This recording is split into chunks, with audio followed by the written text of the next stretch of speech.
तो पश्चिम बंगाल में शिक्षक भर्ती घोटाले में ईडी को अर्पिता मुखर्जी के घर से अकूत दौलत मिली है। हालांकि अर्पिता का कहना है कि उन्हें इस बारे में कोई जानकारी नहीं थी। दरअसल घर में कैश और गोल्ड रखने की भी लिमिट तय है।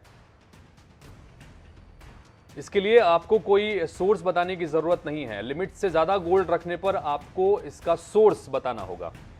बता दें आपको कि देश में पहले गोल्ड कंट्रोल एक्ट 1968 था, जो निश्चित मात्रा में अधिक सोना रखने पर निगरानी रखता था, लेकिन इसे जून 1990 में खत्म कर दिया गया।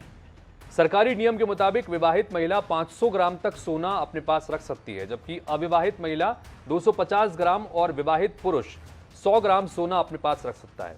इसके लिए संबंधित व्यक्ति को इनकम प्रूफ देने की जरूरत नहीं होगी। इस लिमिट में कोई सोना रखता है तो इनकम टैक्स डिपार्टमेंट सोना जब्त नहीं करेगा। अगर कोई व्यक्ति इससे अधिक मात्रा में अपने घर में सोना रखता है तो उसे इसके सोर्स की जानकारी देनी होगी।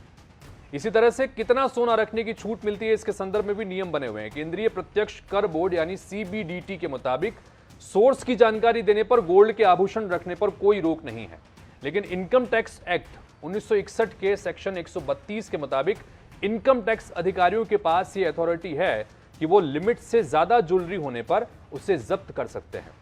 इसके अलावा गिफ्ट में 50,000 रुपए से कम के सोने के आभूषण मिलते हैं या विरासत में ज्वेलरी मिलती है तो ये टैक्स के दायरे में नहीं आता, लेकिन ये साबित करना होगा कि ये गिफ्ट है या विरासत में मिला हुआ है।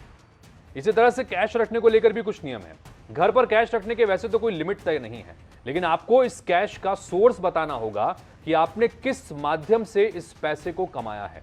अगर कोई कैश की जानकारी नहीं दे पाता है तो 137% तक जुर्माना भरने का भी प्रावधान किया गया है।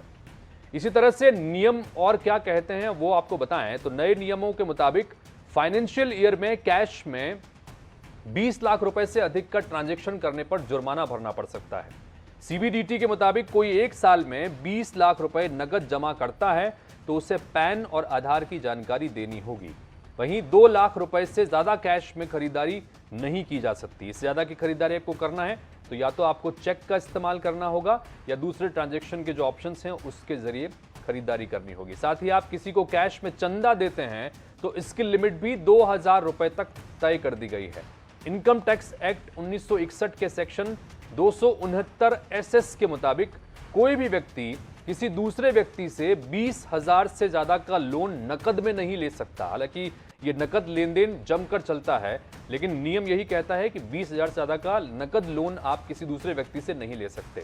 वहीं बैंक से 2 करोड़ रुपए से अधिक कैश निकालने पर TDS लगता है।